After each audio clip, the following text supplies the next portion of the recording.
Hello, and welcome to this, which is my video walkthrough for the game You vs the Room, which is a point-and-click escape game, which it can be quite hard at times. So I thought I'd make a video walkthrough for it, just to help people who are maybe stuck on it.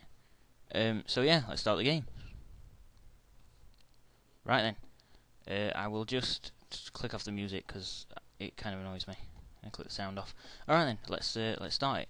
So you start by going up to this cabinet here and opening the bottom drawer where you get a screwdriver. Close that up again, and then if you click to the left of the cabinet, then you get you see this sign here, which will become useful in a bit. But then there's also a screw here, so obviously use the screwdriver on the screw, and there it goes. Right then, backing up, and then backing up again, and going left. Then if you click just to the right of the sofa, you'll see another one of those little logos. You don't have to remember these logos. There's one more as well. You don't have to remember them because they're put in the notes, the little notes page just here. So don't worry about remembering them. But back up and go left and left again, and then this is the third one of the notes. So you've got all three notes now. As I say, they're kept in here, so don't worry about remembering them. So yeah, back up, go to the top shelf of the bookcase and take the knife off the top, and then turn. Oh, and also click on the chessboard, and then this piece here. If you just click it, then you can take that piece, and then the little magnifying glass, if you click that, you'll obviously get an enlarged version of it. So just click it, and that shows that it's actually a key, and click it again, and that makes the item classed as a key. So yeah, you have to click it the second time just so you can actually use the key, which will come in useful later. So anyway, you back up, go to the right, and then you'll see the clock up here. Click on that, and then this is where you use the notes that you collected earlier. You can see these three. If you compare them to the clock, you can now see what the little lines mean, which is obviously the hands on the clock, and you just do them in order, 1, 2, 3. So if we set up the first hand setup, then you get a little symbol here, which again is noted down in the notes. So don't worry about remembering it. You've got it noted down there. So we do the second setup now, which is, if we just spin this round.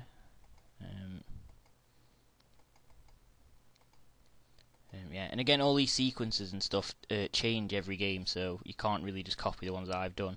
But if you go through the method that I'm going through, you will get them. Yeah, the second symbol's there, and then finally the third symbol. I think the hands change anyway. The symbols definitely change. So yeah, then you get the Y. So we've got our three symbols there. So if we just close that, back up, go to the left, and then go to the bottom. There's two little cabinets just here. If you go to the bottom right one, then you'll see three spaces where you need to enter symbols. So obviously you get your notes up, and you just enter these three symbols in. So we've got a strange sort of, I don't know, kind of like a Z crossed with an O, then a sort of B, and then Y. Put them in, and then that opens up the cabinet, which gives you this computer screen, which has got a load of like binary code on, which can be a bit confusing when you first look at it. What you have to note down, what you have to check, is the shapes that the ones are making. So it's actually like 4 separate lines. So if you look at the first one, we have just a straight. It's just straight up. The second one leading to the right. The third one's leading to the left, and the fourth one leading to the right again. So it's straight, lean right, lean left, lean right. Which we now, if we go back, and then what you're doing is imitating that shape with the 4 mirrors / picture frames on the wall. So the first one was straight. The second one was leaning right, was it not? Yep. And then the third one was leaning left, and this one was leaning right. And then when you've done that, when you've imitated the setup that was on the computer screen, you get this key from this little cabinet. So we go back, and then go to this cabinet here, which is where we use the key. Just use it on the lock, and it's open. So return the key, and this zoom in, and then this time get the screwdriver out again, and use it on this screw just here, right? So then if we back up, and now you can open this drawer here, which inside has got a little piece of paper. But if you look at it, it's only half of the notes that you need. So we close that, back up, go to the left, and then zoom in on the settee or sofa. Lift up the first cushion, the middle cushion. Got it in the end. And then get your knife. Use the knife that you collected earlier, and then just click it on this rip here, and that opens up a secret little compartment which has got the other piece of paper in that you need. So now if you examine these, you get a full set of notes. Now these notes are a bit hard to explain, but basically, if I just take you back a minute, what it's saying is, if we just open this cabinet again, this board here is basically is represented by this little picture here, and what it's saying is the center, the 4x4 grid in the middle of the chessboard, which which you saw earlier. The middle 4x4 sort of grid represents this little collection of buttons, and the reason why the pawn's there is it's basically saying wherever a pawn is positioned on this grid, that corresponds to the button you have to push on here.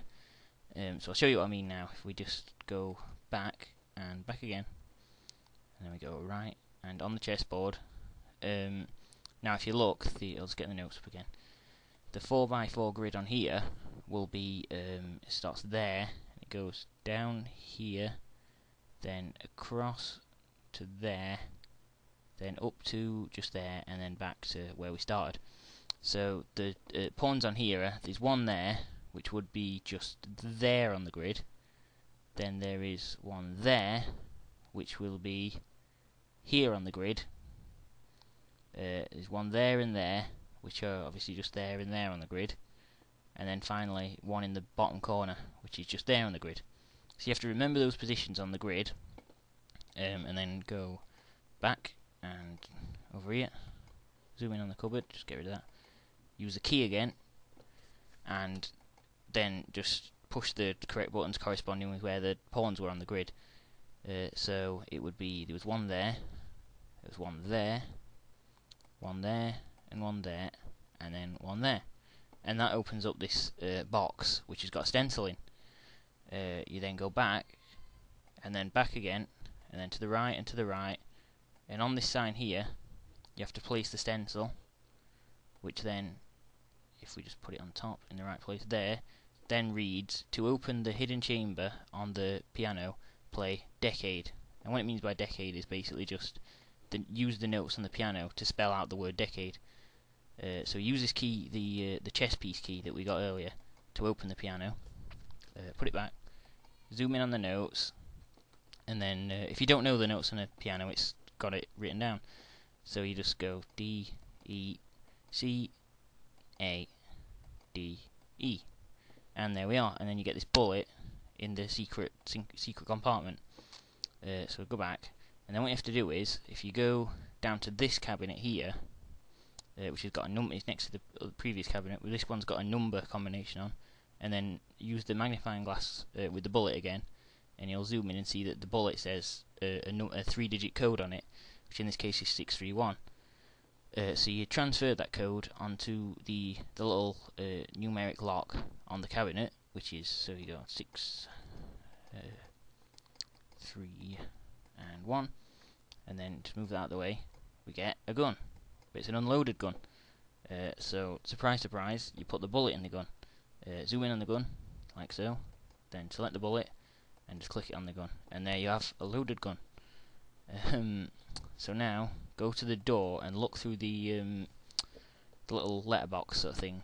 Take the gun, and then just click on the fire alarm, and there you are. You shoot the fire alarm, and you're out the room. So yeah, I hope that was useful to you. I know I found the game to be quite hard on my own, but obviously eventually I got it. So I hope this has been useful to you. I might be making some more walkthroughs like this. So any requests, do tell me. If you've seen, I'm watching this video, I assume that you've played the game. But if not, I'll put a link in the description to where you can play the game, which is as it says on the screen, arcadecabin.com. So yeah, I hope it was helpful, and I hope you enjoyed watching. So thanks a lot.